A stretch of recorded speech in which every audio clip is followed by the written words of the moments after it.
Many African societies, agriculture remains the backbone for these societies because people have got to eat. But as the land gets smaller, less arable land is available.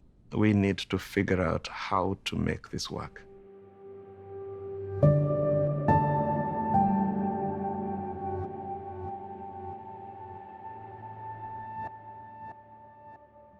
My name is Frank Omondi. I am the CEO of Census Africa. Census Africa is a macadamia processing business in Nairobi. Macadamia is very rare, actually. It's almost less than 3% of the world tree nut production. You start getting your harvest after 3 years. And the good thing about it, it's a pension tree. As it grows older, you get more product. Then you have to just wait there and it falls when it's ready. So you just pick it up and take it to the market. We work with smallholders who are really farmers with small pieces of land, and they grow these macadamia trees for us. So we work with them, train them, give them seedlings, and then we buy the product from them. And we process the product in a big factory in Nairobi. And all this product is exported to the US and Europe. 10 years ago, we set it up as a company that is going to be fair to farmers. We found smallholders were being taken advantage of. We had a middleman who comes, buys the product at a lower price, keeps the product and sell it to the processor at maybe 3 times the price, and nothing goes back to the farmer. Smallholder farmer needs guaranteed market, which they normally don't get. But Census decided to have long-term relations with these farmers, and we commit to buy all their product. We give our farmers fair prices, and we provide contracts for them. We built our own software, and on the software, we're able to track farmer product. We're able to pay farmers directly on mobile phones instantly. Each person can move nearly $2,000 to $3,000 on their phone. You don't get that anywhere else.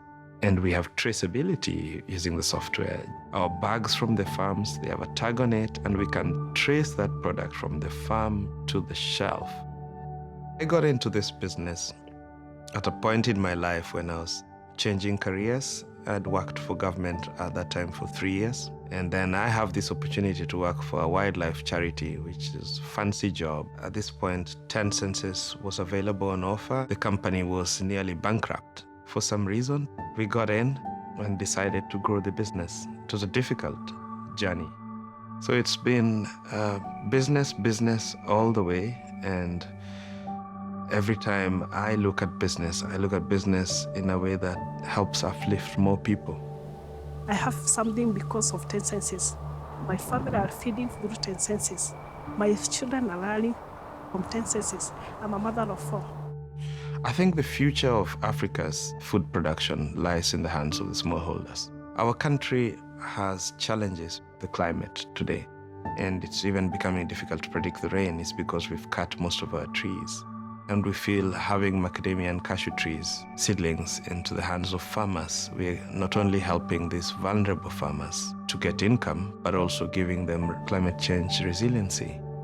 I'm not business trained, I'm a wildlife biologist. And so to get a wildlife biologist to run a complex export business requires skill. I was looking for an MBA program for myself, and I was on Twitter and I saw the Stanford seed link. I went into it, I felt very excited about it, and I just jumped in. We've doubled our sales since the Stanford seed program.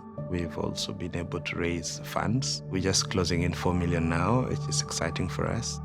We employ a lot of people, about 600 people now, and we could easily, in the next 10 years, get into 3,000 people. We're working with 30,000 farmers. We are now one of the largest suppliers of seedlings.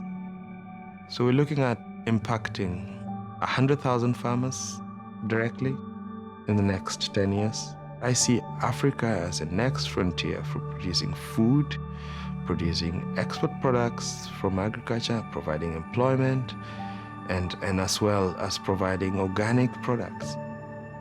We may never beat China or America on making motor vehicles, but we can beat them on producing food and macadamias.